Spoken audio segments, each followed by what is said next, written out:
오늘은 패션 엠리스트 데이터를 딥러닝의 기본 아키텍처인 MLP, 즉 멀티레이어 퍼셉트론을 이용해서 풀어보도록 하겠습니다.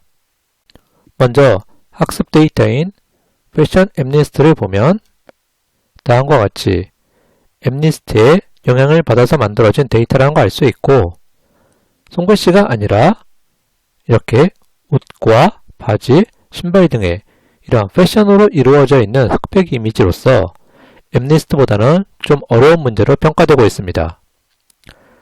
이러한 패션 엠리스트는 28 곱하기 28 크기, 즉 다음에 보시는 것처럼 이렇게 28 곱하기 28 크기의 6만 개의 학습 데이터와 1만 개의 테스트 데이터로 되어 있으며, 또한 패션 엠리스트에서는 정답은 0부터 9까지 총 10개이며 이러한 10개의 숫자 가운데 하나가 이렇게 옷도리, 바지, 티셔츠, 신발 등의 이러한 각각의 옷, 신발, 바지 이런 이미지를 나타내고 있습니다. 딥러닝의 MLP, 즉 멀티 레이어 퍼셉트론 아키텍처는 다음에 이렇게 보시는 것처럼 입력, 은닉, 그리고 출력층으로 이루어지는 이러한 3개의 기본 레이어와 학습 도중의 과적합, 즉 오버피팅을 줄이기 위한 1개의 드랍아웃 레이어로 구성할 수 있습니다. 먼저 가장 앞에 있는 입력층을 보면 입력층에서는 28 곱하기 28 크기를 가지는 2차원의 이미지를 1차원의 벡터로 변환해주는 이러한 중요한 역할을 합니다. 즉, 입력층에서는 flatten이라는 함수를 이용해서 입력으로 들어오는 28 곱하기 28 크기의 2차원 이미지를 784개의 길이를 갖는 1차원의 벡터로 전환해서 다음에 오는 은닉층으로 전달해주는 이러한 역할을 수행합니다. 다음은 은닉층을 보면, 은닉층이라고 하는 것은 일반적으로 1개 이상의 은닉층으로 구성할 수 있고, 이러한 은닉층 내부에는 또 많은 노드로 구성할 수 있습니다. 이렇게 몇 개의 은닉층으로 할 거고 또 그 안에 몇 개의 노드를 만들 건지는 우리가 학습 데이터와 어떤 성능 등을 고려해서 우리 개발자 스스로가 최적의 값을 찾아야 하는 그러한 하이퍼 파라미터입니다. 다음은 여기 노란색으로 표시되어 있는 이 렐루인데, 이 렐루는 활성화 함수, 즉 액티베이션 펑션으로서 여기 그림에 보시는 것처럼 이렇게 입력값이, 즉 렐루로 들어오는 요 입력값이 0보다 크면 입력값 그대로 내보내고, 만약에 렐루에 입력으로 들어오는 요 부분이 0보다 작은 값, 즉 마이너스 값이 들어오면 0으로 변환해서 내보내는 그러한 비선형 함수입니다.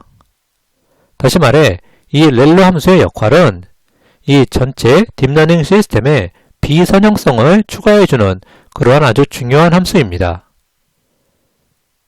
그럼 이제 다음에 렐루 다음에 오는 요 드랍아웃이라고 되어 있는 이 부분을 보면, 이 드랍아웃 레이어는 학습 데이터에 대해서 과적합, 즉 오버피팅을 줄이기 위해서 신경망의 뉴런을 주어진 확률값에 따라서 제거해주는 그런 함수입니다. 즉 옆에 그림을 한번 보시면 이렇게 드랍아웃에, 여기 가운데가 드랍아웃이고요. 여기가 드랍아웃에 입력으로 들어오는 4개의 노드, 출력으로 나간 4개의 노드가 있다고 했을 때 원래는 16개, 이렇게 4 곱하기 4, 총 16개의 커넥션이 있어야 되는데, 드랍아웃은 이 중에 그림에서 보시는 것처럼 이렇게 임의로 2개, 첫 번째, 네 번째 걸 끊어도 되고 두 번째, 세 번째가 끊어도 되고 이렇게 50%의 확률로, 주어진 확률이 50%니까 4개 중에 2개를 임의로 없애서 총 16개의 커넥션 중에 8개만 남겨서 데이터의 과적합을 줄이는 그러한 역할을 수행해주고 있습니다. 그럼 이제 출력층을 보겠습니다. 이 출력층에서 중요한 것은 여기 이 출력층에 있는 노드의 개수가 정답의 개수와 같아야 된다는 겁니다. 즉, 우리 데이터에서는 입력으로 주어지는 데이터가 총 10개의 정답, 즉 0부터 9까지 총 10개의 정답을 가지기 때문에 이 출력층에서도 정답의 개수와 같은 노드의 개수가 10개로 설정되어야 한다는 것입니다. 즉 학습 데이터의 정답이 0부터 9까지 총 10개이기 때문에 이 출력층의 노드도 반드시 10개라는 것을 기억해 주셔야 합니다. 그럼 이제 마지막에 있는 이 softmax 함수인데, 이 softmax는 함수로서 우리가 2개 이상, 즉 3개, 4개, 정답이 3개, 4개 이렇게 했을 때 그런 걸 우리는 다중 클래스라고 하는데, 다중 클래스 모델을 만들 때 사용하며 이 softmax의 입력으로 주어지는 이러한 벡터의 각 요소를 0과 1 사이의 확률값으로 변환해주는 그런 확률 함수입니다. 즉 출력층에서 정답의 개수와 같은 10개의 출력이 나오면 이 소프트맥스에서는 그 10개의 출력이 전체 확률에서 얼마를 차지하고 있는지 확률로 변환해주는 그러한 함수입니다. 그럼 이제 데이터를 다운로드하고 트레인 데이터와 밸리데이션 데이터로 분리하도록 하겠습니다.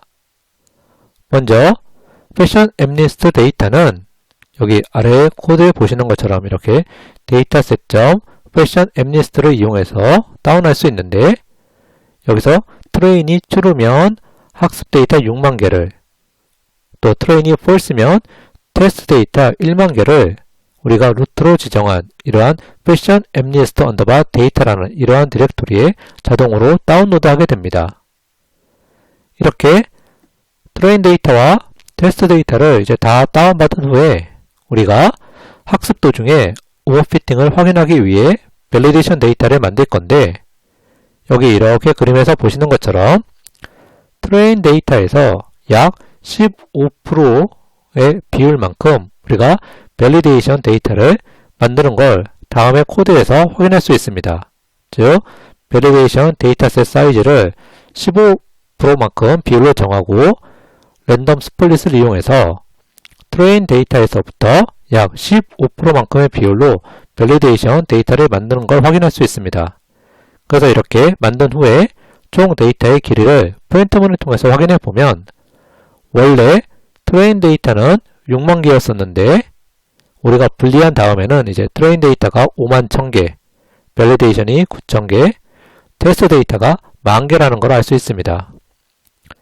그리고 여기서 눈여겨보셔야 될 건 우리가 데이터를 다운받을 때 여기 보시는 요 transforms.toTensor라는 이 코드인데, 이 코드는 0부터 255까지의 어떤 값을 갖는 이미지의 픽셀 값을 0과 1 사이의 값으로 정규화시켜주는, 즉 자동으로 정규화시켜주는 그러한 코드가 여기 transforms.toTensor라는 것을 알아두시면 앞으로 컴퓨터 비전에 프로그래밍 할 때 유용하게 사용할 수 있을 것 같습니다.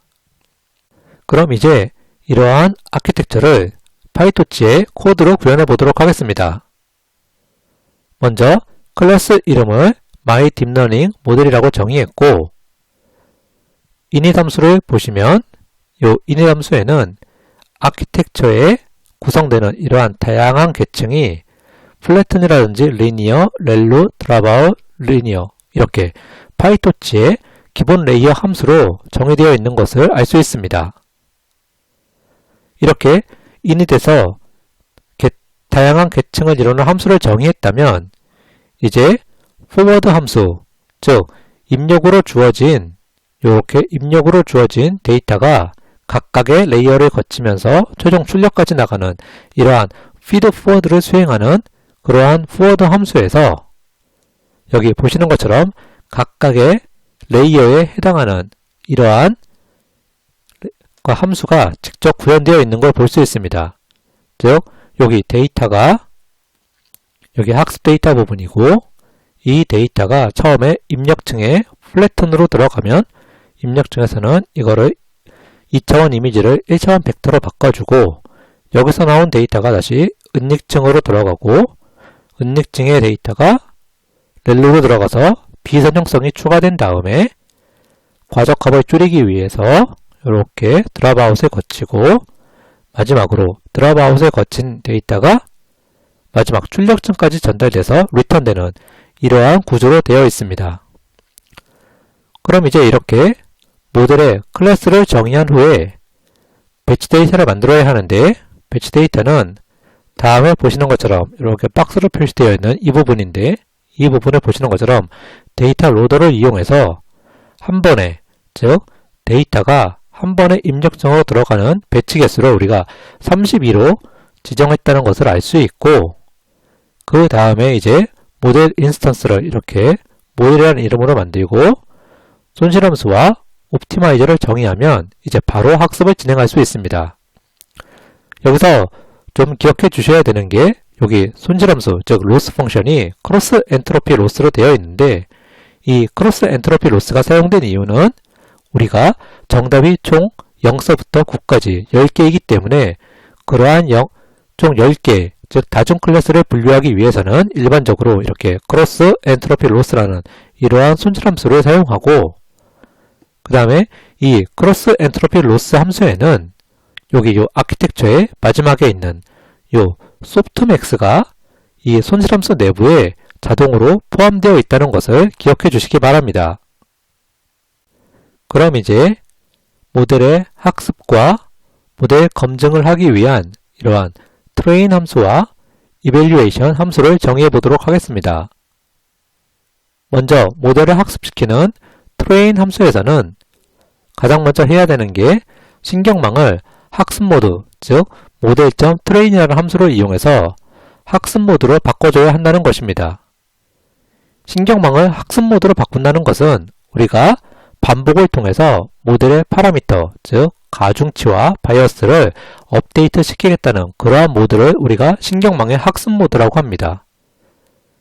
그래서 이렇게 트레인 함수에서는 신경망을 학습 모드로 바꾼 후에 여기 보시는 것처럼 이렇게 트레인 데이터 로더에서 원하는 배치 사이즈만큼 이미지와 정답을 가지고 와서 이미지가 28 곱하기 28, 즉 2000으로 되어 있기 때문에 여기 이렇게 뷰, 즉 리쉐입을 이용해서 784개의 벡터로 변환시키고, 그렇게 변환된 벡터를 모델의 입력으로 넣어줘서 아웃풋을 구한 다음에 이 아웃풋과 정답 Y트레인을 비교함으로써 손실값, 즉 오차값을 구하고, 이러한 오차를 통해서 가중치와 바이어스가 최소가 되도록 업데이트 시키는 작업, 즉 아래와 같이 이렇게 세 줄의 코드인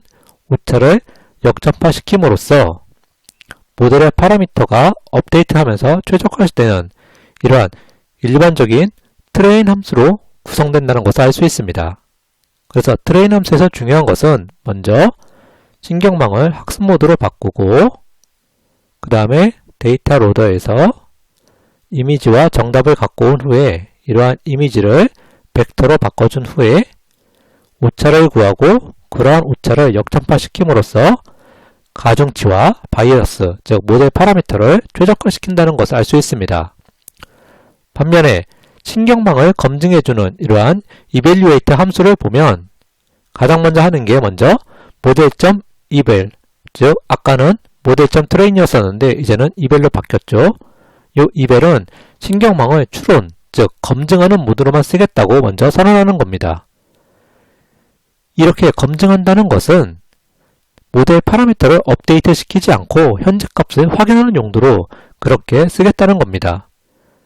다시 말해서 모델을 업데이트 시키기 위해서 미분이 필요한데 이 evaluate는 업데이트 시키지 않기 때문에 미분이 필요 없습니다. 그래서 일반적으로 모델.eval, 즉 신경망을 검증 모드로 만들고 나서 다음에 오는 코드는 여기 보시는 것처럼 with touch.noGradient, 즉 미분하지 않겠다는 코드를 명시적으로 이렇게 써주는 게 일반적입니다.